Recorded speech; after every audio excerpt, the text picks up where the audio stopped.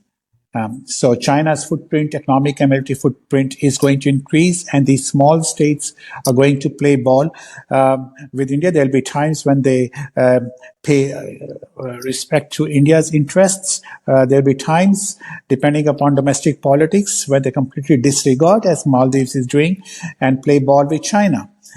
So this is going to continue, but India is doing the same with respect to China in Southeast Asia and in East Asia. For example, South Korea, Taiwan, Mongolia, Vietnam. These are countries that Japan, India is supporting as a counter move to China's geopolitical moves in South Asia. So this is a tug of war. This is a Cold War between China and India that would not only shape the geopolitics of Asia, but also shape the US-China global war, US-China global competition, I should say, the US-China Cold War at the global level. The regional India-China Cold War would shape the US-China Cold War at the global level. Now, I'll now come to the final set of questions just to bring it all together. Going back to India's image in the eyes of the world, where we started, from snake charmer to IT services to Chandrayaan-3, India has come a long way in the eyes of the world. In your own experience, how has the world view of India changed? Technology plays a very important role. Technology shapes relations amongst nations, determines who is at the top, who is at the bottom. It was information technology that shaped the world's view of India. But for the information technology, nobody would have taken India seriously. It was only in the late 90s, early 2000s that India leapfrogged in information technology, and the world started taking note of India's growing prowess in information communications technology. And that led to economic reforms sustained economic reforms over a period of time. Both the UPA government and NDA governments have accelerated economic reforms. But India does not enjoy a global environment that is conducive to India's economic growth that China enjoyed in the 80s and 90s. The global environment during China's rise was conducive to China's growth. Those were the heydays of globalization. We are now moving away from unregulated globalization to guided globalization, growing protectionism, regionalization of trade. So that gives India, puts constraints on India's growth. India's growth at a time when India is embarking upon economic reforms that China embarked upon nearly 3-4 decades ago. So India is at a disadvantage. Also, when China was pursuing economic reforms, China in its neighborhood had economic powerhouses. South Korea, Japan, Taiwan, Hong Kong, Singapore, that developed a stake in China's economic rise. India does not have Hong Kong, Japan, Taiwan, Singapore in its neighborhood. It has fragile, weak, economically very poor states like Bangladesh, Nepal, Sri Lanka, Pakistan. So India has to look beyond its region to sustain their economic growth. That's why India is looking towards the UAE, towards the Gulf countries, making them partners in its economic growth, attracting investment into Indian market, pursuing look east and look west policies at the same time, to look east for Southeast Asia, East Asia region, and look west for the oil-rich, resource-rich Gulf countries, so that they can become partners in India's economic growth, just as East Asian economic powerhouses were partners in China's success story, economic success story. Okay. In the light of the various initiatives of the Modi government, such as climate change accord, vaccine diplomacy, and as a champion of the global south, do you think the world sees India as a Vishwamitra? No, I don't believe that's rhetoric. We should be very careful about believing in our own propaganda or rhetoric. India played very good role in terms of sharing its COVID vaccines with the rest of the world. India needs 3 to 4 decades of sustained economic growth, high economic growth, to close the gap with China and to be taken seriously as a partner by the rest of the world.